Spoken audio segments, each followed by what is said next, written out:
Okay, this morning I'm going to teach you how to graph quadratics using a table of values. So first thing you got to do is find out what is the A, B, and C value. Okay, so from looking at my graph, this is in descending order. Is highest power first and then lowest power. Then it goes down. This will be A, so my A is -1. This will be the B value. So B value is -8. And this will be the C value, constant. And my constant is -12. Okay. So the first thing I do is what I need to find is the axis of symmetry. Axis of symmetry. And the formula for that is x is equal to -b over 2a. Okay, so just plug in the values. There's a negative in here. I need the b value. B value is -8, so I need two negatives. One because of the formula and one because of the number.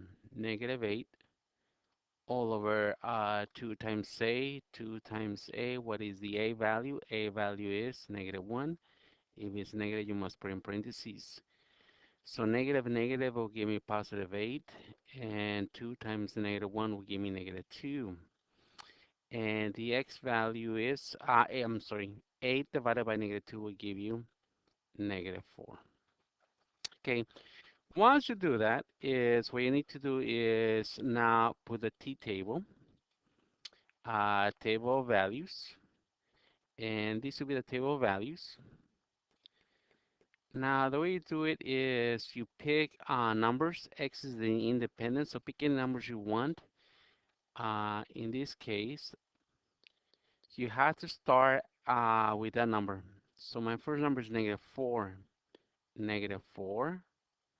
Now, if you think of a number line, so the numbers of the right of -4 is -5 and -6. All you need is three numbers. So x is -4, -5, and -6. Now, the question is, what is y? The way you do it is the relationship is y is equal to -x squared minus 8 multiplied by x minus 12. Plugging -4, x is -4, where you see the x, you put in -4, so we have y is equal to negative, negative, and then x is -4 square minus 8 times -2. I'm sorry, -4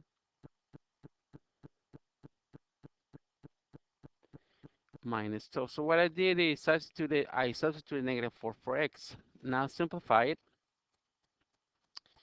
There's a minus here. -4 times -4 will give me 16. That'll be -16. This negative is that negative. -8 times -4 is +32. And then minus 12. Do this first. -16 plus 32 will give you 16. Copy the 12. 16 minus 12 will give you 4. So if x is -4, y is 4. Now, do the same process again, but instead of putting -4, you're going to put in -5. So I'm going to have y is equal to, relationship is -x squared minus 8x minus 12. X is, in this case, x is -5, whereas the x you put in -5. So I'm going to have -5 squared, -8 multiplied by -5, because the negative put in parentheses, minus 12. Now, simplify that. You're going to have, I'm sorry, I forgot this negative. That should be a negative. -5 squared means -5 times -5. That would be 25. And there is a negative outside. -8 times -5 is -40. and then minus 12. Now, what is negative 40? I'm sorry, negative times negative will give you a positive. That should be a plus. Negative 25 plus 40, that'll be plus 15 minus 12, and 15 minus 12 will give you 3. So if x is negative 5, y is 3. Now repeat the same process, but now instead of putting negative 4 and negative 5, you're going to put in negative 6. So the relationship is the following. I'm going to write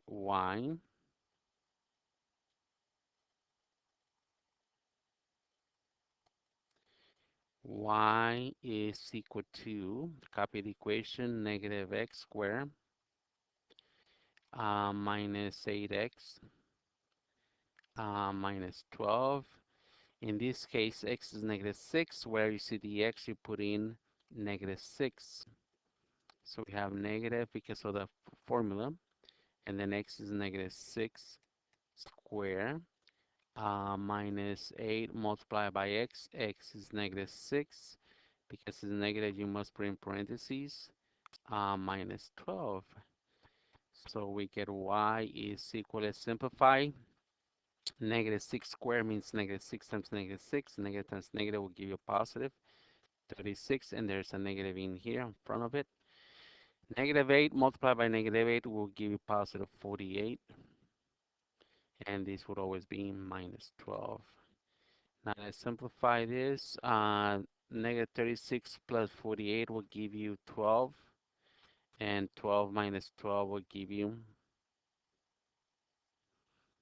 0. So this is 0.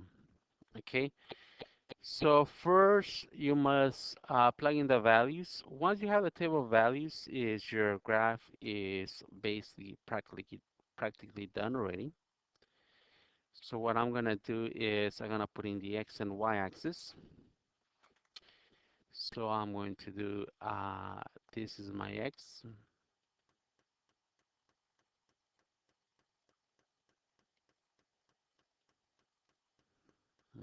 and this is my y.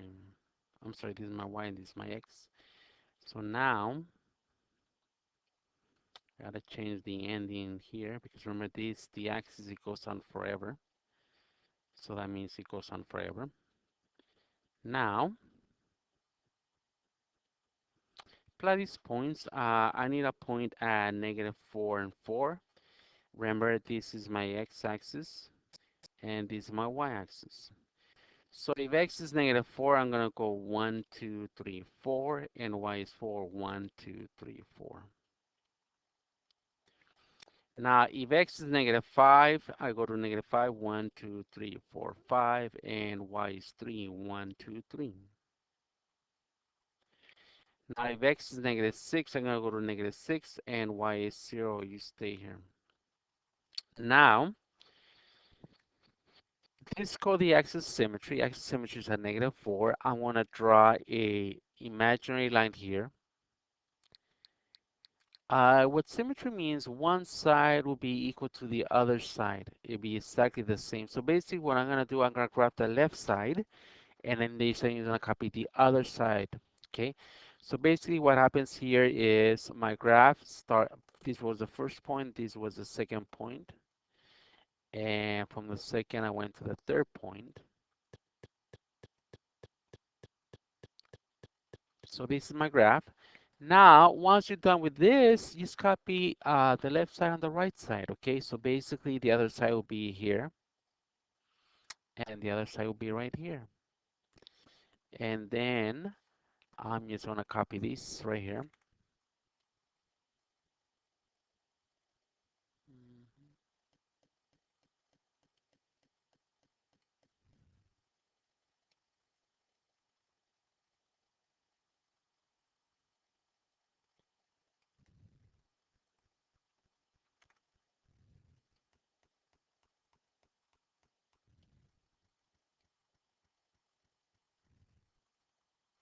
And this is a graph, okay? So this is called a parabola. When you graph a quadratic equation, you're gonna get a problem. Okay, now I would like you to label everything. So go back over here. Let me see.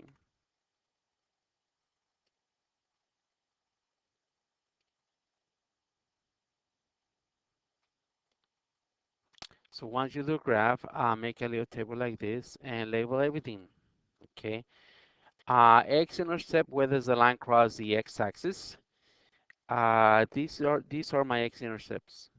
It crosses right here, and then it crosses right here. Okay. So one of them is at x is -2,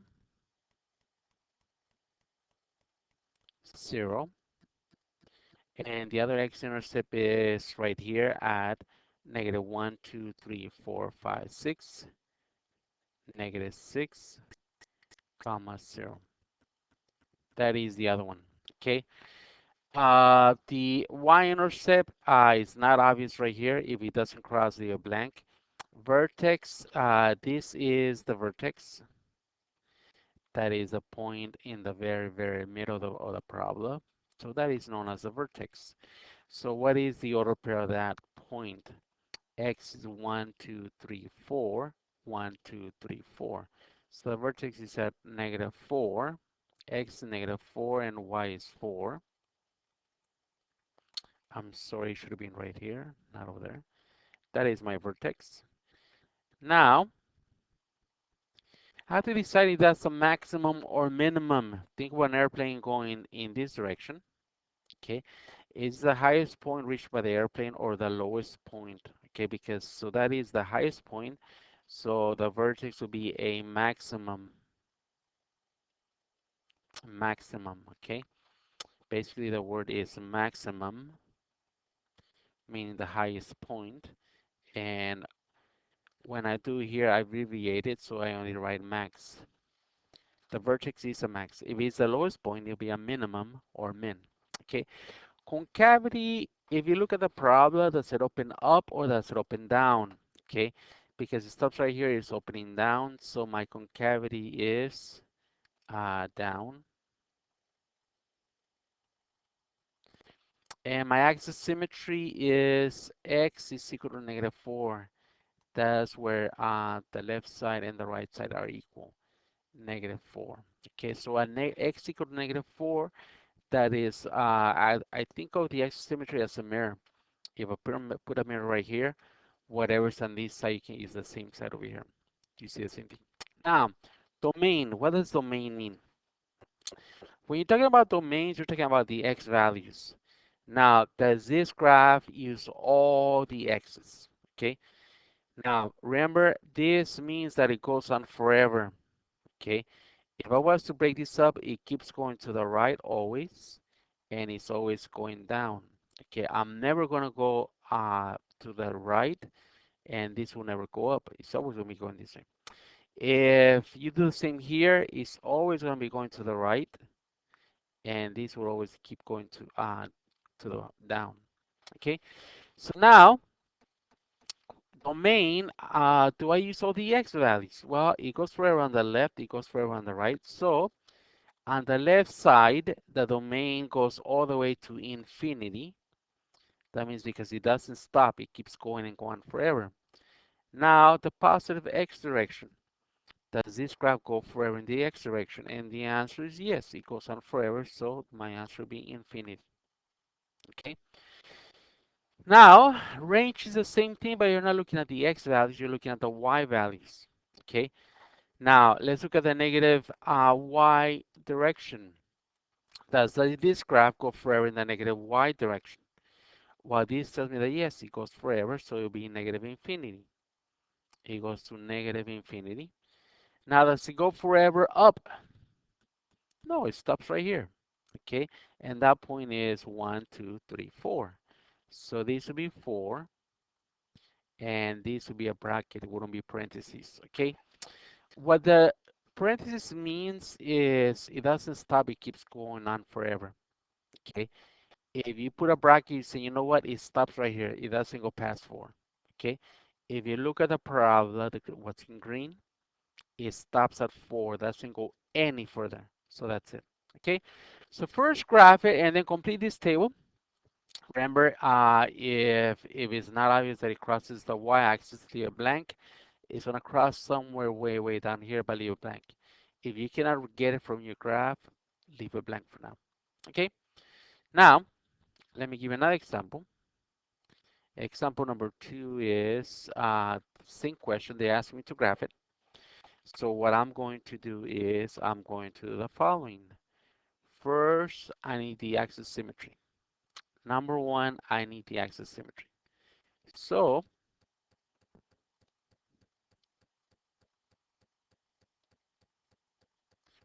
I'm going to write my axis of symmetry, and the formula is x is equal to negative b over 2a.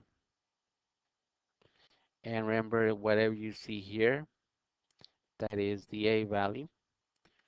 Whatever you see here, that is the b value. And whatever you see here, that is the c value. Okay, so now the answer will be put a negative here. What is the b value? B value is 2. Divide by 2 times a. What is the a value? A value is negative 1. Now your answer will be negative 2 in the numerator. Denominator 2 times negative 1 will give you negative 2. Now negative 2 divided by negative 2 will give you 1. So my axis symmetry is 1. Now, once you have the axis symmetry, now you should do your table of values. This is my table of values. And my table of values will be, what I found is the starting point. I need to start with a value of, um, I need to start the value of 1. So this should be 1. Now to the right, the next number after 1 is 2. The next number after 2 will be 3. Okay. Now, yes, if x is 1, what is y? If x is 1, what is y? So copy the relationship. Relationship is y is equal to,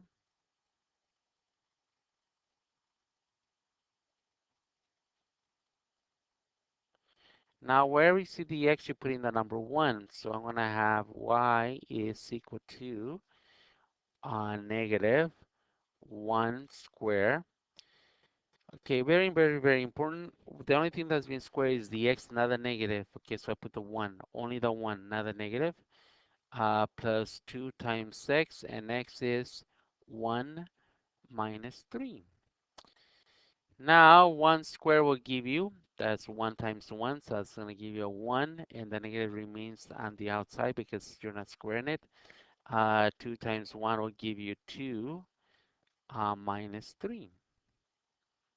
Now, negative 1 plus 2 will give you 1 minus 3, so y is negative 2.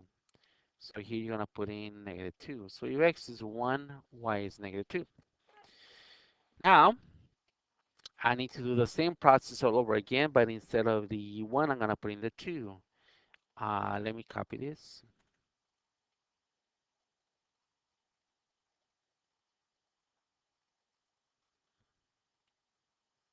Okay, hold on.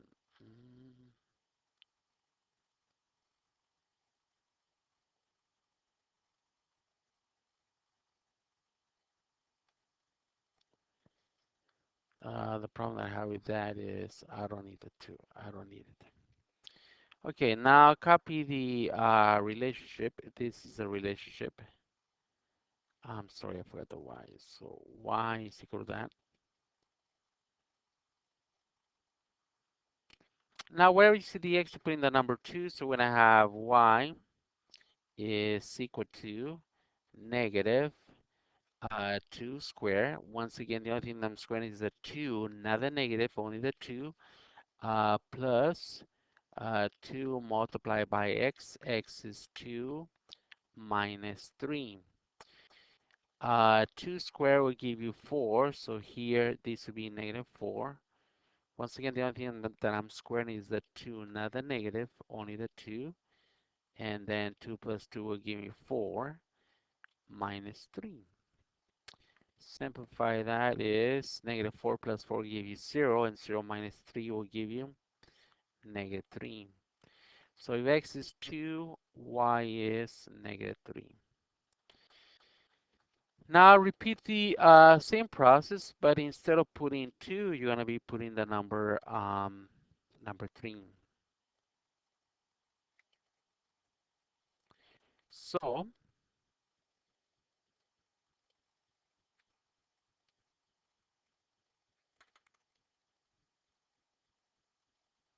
and don't forget this should be y is equal to all of that. So instead of putting 2, now I'm going to put in the number 3. So I'm going to have y is equal to negative, and x is 3, negative 3 squared, plus 2 multiplied by x. X is 3 minus 3. Very, very important. I'm only squaring the 3, not the negative. So the answer here will be 9. And the negative 2 times 3 will give me 6. And this here minus 3. Now negative 9 plus 6 will give you negative 3. And negative 3 minus 3 will give you negative 6. If you do this, negative 9 plus 6 will give you negative 3. And negative 3 minus 3 will give you negative 6. So this will be negative 6. So now you're done with this. This is where most of the work comes in. Once you're done, you're ready for your graphing. Let me get this out of the way. Let me make some room for graphing.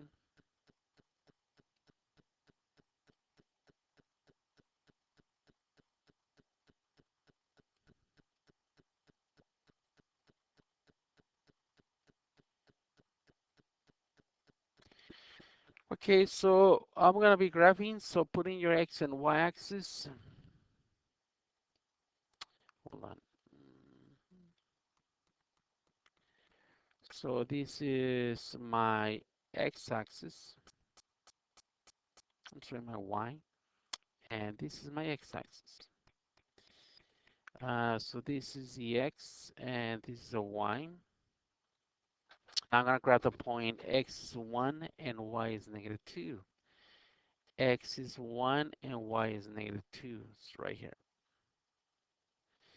Now x is 2 and y is negative 3. 2, 1, 2, 3.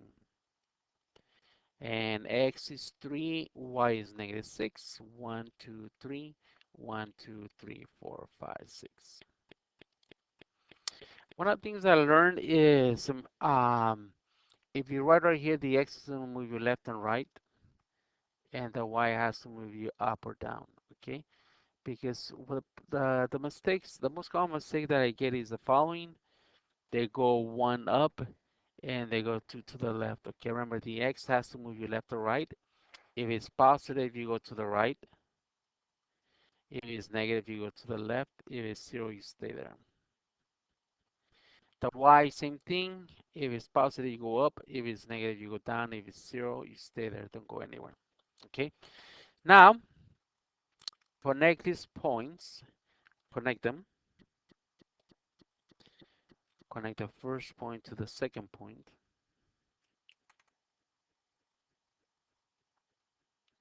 And the second to the third one. Now, this is my axis symmetry. Axis symmetry acts like a mirror. If I put a mirror right here, okay, I know the right side, but I know the left side is exactly the same as the other one. Just copy it on the other side, okay? If I copy this, it's not gonna go like this. It has to go exactly like it, okay? So the way I'm gonna do it is I'm going to copy this, and then I'm going to flip it.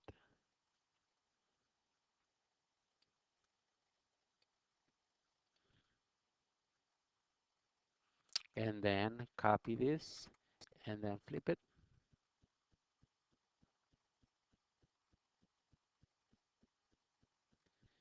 And there is your graph, okay? Now you may be saying, well, Mr. Rivas, I cannot copy and flip. But yes, whatever you do right here, just copy it over here. To help you guide, the distance from the axis symmetry to the point is 1, so put a point right here. The distance between the axis symmetry and that point is 2. So go 1, 2, 1, 2, and then yes, connect them. Okay. So if I wanted to draw these freehand, okay, assuming that you don't have the technology that I have, is 1 here and 2 over here. And then yes, connect this point and that point, and connect this point and that point. So as you can see, you don't need the technology to do what I did. Now I need to do my table. X-intercept. Okay. What they're asking me is where does the line, the parabola cross the x-axis? Well, it doesn't cross, so my answer is D and E. What does that mean? Does not exist. There is no x-intercept. It never crosses the x-axis. Okay. The y-intercept, there's only one. Where does the parabola cross the y-axis? That point is the x point is 0, and the y point is 1, 2, 3. 0, -3. That is a y-intercept. The vertex, remember this is the vertex. What is that point? The x is 1, and the y value is -2. 1 minus 2 is the vertex. Now, is the vertex a maximum or lowest point? Is that the highest or the lowest point? In this case, it is the highest point, so the vertex is a maximum or a max. Okay. Axis symmetry, I did that already. My axis symmetry is x equal to 1, so my axis symmetry is x is equal to 1. Concavity, remember that means which way does the parabola open? In this case, my parabola opens downward. So concavity is downward or down. Domain, this is the x values. Remember, if I break this, it's always going to keep going down, and it's always going to keep going to the right. It's never going to go up again. It's never going to ever going to go to the left. It's always to the right. If I break this to its components, part of it goes down always, and part of it is always going to go to the right. It will never go to the left. So when they're asking for domain, they're asking for the x values. Look at the negative x values. Does this graph go forever in the negative x direction? And the answer is yes. So my domain equals all the way to negative infinity. That means it goes on forever. Now look at the positive x direction. Does it go on forever? And the answer right here, yes, it goes on forever. So this should be positive. This should be infinity, and it goes on forever. Now the range is the y values. Let's look at the negative y axis, y values. Does it go forever down? And the answer is yes. These two arrows go out down forever, so it'll be negative infinity. Now, does it go forever in the positive x direction? No, it doesn't go. It stops right here. What is that point? That point is -1, -2. -2, and because it stops right there, it should be a bracket. That should be a bracket. Okay? So yes, the problems can be intimidating, but with practice, you can learn how to do them. Okay? So get started with the assignment, please. And thank you very much.